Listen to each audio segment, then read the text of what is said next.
morning, or afternoon or evening as the case may be. My name's Mark Janello. I'm a professor at the Peabody Conservatory at Johns Hopkins University in Baltimore, Maryland, USA, where I teach music theory, including partimento, improvisation, and counterpoint and model composition.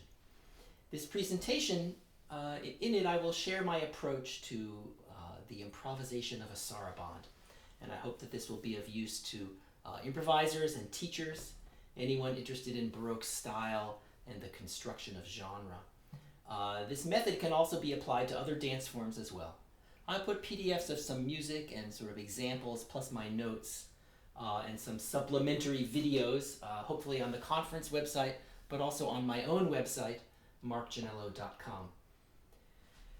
So this approach, I have both analytical and practical components. Analytical, first look at a corpus of repertoire, try to describe its defining features, and then on the practical side, using those defining features as advice and guides to shape our own improvisations. The repertoire corpus that I start with here is the suites of Buxtehude. These are great examples because there's quite a few suites.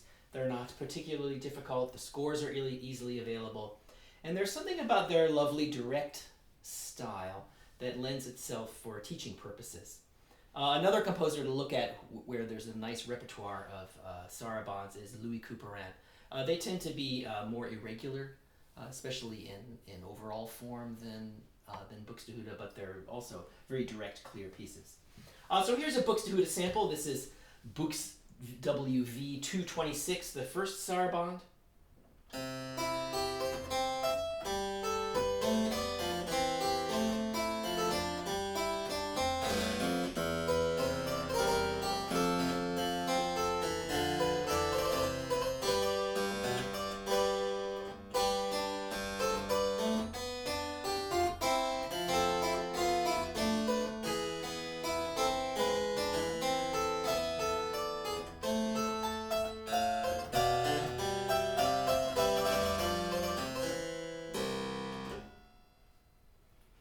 If you want right now, I recommend highly pause this video, go find some suites of Buxtehude, play 5 or 10 sarabandes, and come back. Okay, welcome back. You will, having played a bunch of sarabandes, you will have very little trouble coming up with a summary of the sarabande characteristics, and it will look something like this. First, phrase and rhythmic features. Sarabandes are very regular, 4-bar phrases, built into 8 or 12-bar sections. Sometimes you'll get some outliers. These are typical Baroque binary dance forms. In the melody, quarter and eighth notes predominate. Harmony's a little bit slower, dotted half and half and quarter notes predominate. This is interesting, the idea of a sarabande having a strong second beat, yum, da, da, da, as a commonplace, which is very often taught as a defining sarabande feature. It's not very common in Buxtehude. So let's talk about overall harmonic features. The opening 4-bar gesture, which actually is different from the others. It establishes the tonic. Sometimes you'll hear this sort of opening tonic establishment called a frame. Almost always ends with a cadence, an authentic cadence, a half cadence, rarely a deceptive cadence. Subsequent 4-bar units also almost always end with cadences, with the occasional elision into the next. And they also almost all modulate. The first half of the piece, let's talk about a bigger picture. First half of the piece can end on the tonic, on a dominant half cadence, on a dominant modulation, or if you're in a minor key, you go to the relative major. The second half will usually visit another key in the middle and then end on the tonic. So that's sort of overall harmonic, big picture features. Melodic features, we'll notice, right? There are heavy use of motives, melodic fragments, and sort of repeated rhythmic patterns. They're very common. You can saturate a movement with these patterns. Though usually at the cadences, you get more formulaic. That is, the cadential function takes over from the motivic function. Harmony within, let's talk about harmony now within the 4-bar phrases. Typically it's you can really feel a 2+2 division. Bars 1 and 2 set the key at the very beginning, or begin the modulation in subsequent 4-bar units. Bars 3 and 4 lead to a cadence. Now these cadences can happen on beat 1 or beat 3 of bar 4. And in the 18th century, the beat 3 cadence is less common than almost all. If you look at Sarabande by Bach, for example, the cadence is on the first beat of bar 4. But the third beat of bar 4 is very common in 17th century pieces. It's hard to generalize, but it is more likely that in bars 1 and 2 you'll have like stepwise motion and then cadential leaps in 3 and 4. Okay, now we have a survey of characteristics. What do we do? One thing that's a good exercise, so I divide it like this. Here's some practical exercises derived from repertoire. One is copy out a figured bass from a written sarabande, turn it into a figured bass, and use that to realize it, right? Either at first with simple harmony in different positions, like partimento, start with the root on top, start with the third on top, keep it very smooth. Either as an entire piece or at just 4-bar units. How do they start?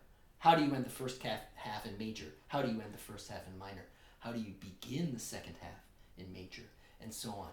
These isolated 4-bar units can be very good exercises. Another thing to derive from repertoire are rhythmic patterns, right? I've extracted some figured basses and extracted some rhythmic patterns from a small sample of the Buxtehude sarabandes. I'll put those, they will be in the files that you'll have access to. Another thing to copy out is melodic motives and then use them in different ways. You, for example, take a motive out of one sarabande, apply it to the bass line and harmony of another one, see how far you can get. So that's using repertoire to make some exercises for yourself. Another thing would be just, use harmonic outlines to improvise bars 1 and 2 and then 3 and 4. So 1 and 2, beginning a half, very common will be the bass scale degree patterns like scale degree 1, 2, 3, 1, 7, 1, right? Or something very much like a cadence 1, 5, 1, 1, 5, going to a 1, 6 chord. You can realize these in different positions, right? Like in regular old classroom music theory, or as partimento. So if scale degree 1, 2, 3 is in the bass, right? Those basic outlines as here's a way to start a piece, right? Or as just as like a harmonic outline, and then you can elaborate that, right, with suspensions, ornaments, and so on, right? All right, and the same thing with when you practice modulations. Modulations are a little bit harder, but something I would say about them is when you're using bars 1 and 2 to begin a modulation, that is, if in the second bar or somewhere in there you can get to a chord that makes sense in the new key, then you'll be very well off. You don't have to get to the tonic or the dominant of the new key, right? But get to a chord that makes sense in the new key, right? I mean, the old pivot chord concept. So if we're in D minor, right? We've had our first half, right? Our first 4 bars. Our second 4 bars we'd like to modulate to F major. So somehow, right, even something as simple as the notes A, B flat, that gets you, right, that gets you to a chord that makes that's very easy to use in the new key. For bars, another great thing to do is collect and sort of try to remember or write out for yourself and derive them from the repertoire schemes of how to modulate commonly, right? So if you're in, right, C major and you want to go to A minor, what are some chords that would make sense in between,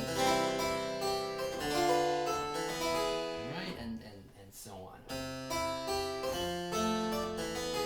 right? Items like that, they're very good to collect in your little commonplace book of modulation tricks. In bars 3 and 4, you're going to use standard cadential formulas. So go back to your partimento, right, with what comes before that. Right, the chords that precede the dominant chord of this are ones to really pay attention to you. There's different ways to think about how to manage the third beat cadence. The downbeat of bar 4 is then likely to be a dominant chord, right? So here's bar 3, and then here's bar 4, right? 1, 2, 3, 1, 2, 3. If you're going to end the phrase, end bar 4 on the downbeat, you have to have the dominant before that. So thinking about placement of the dominant chord and how to lead into it is going to affect your timing. Okay, so now the complete sarabande. How do you improvise the complete sarabande? Realize that if to do a short one, 8 bars plus 8 bars, you only have 4 bar phrases. The first one stays in the tonic, maybe ends on a half cadence. The second one modulates to 5 if you're in major, 3 if you're in minor. Your little opening's going to frame the home key in a nice way. If you have planned a tonal destination for the end of the first half, the middle of the second half, and there's no need to stray very far. I mean, stay in common normal places to go. Modulate smoothly, like I said before. You'll very often find stepwise motion right in the first 2 bars, and then after that,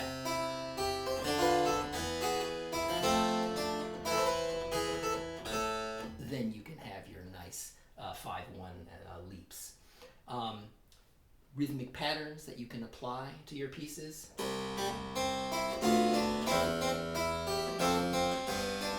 Right? And also cadential formulas. Right? Those are your friends. Rhythmic patterns, cadential formulas, the smooth leading into the 3rd and 4th bars. And enjoy.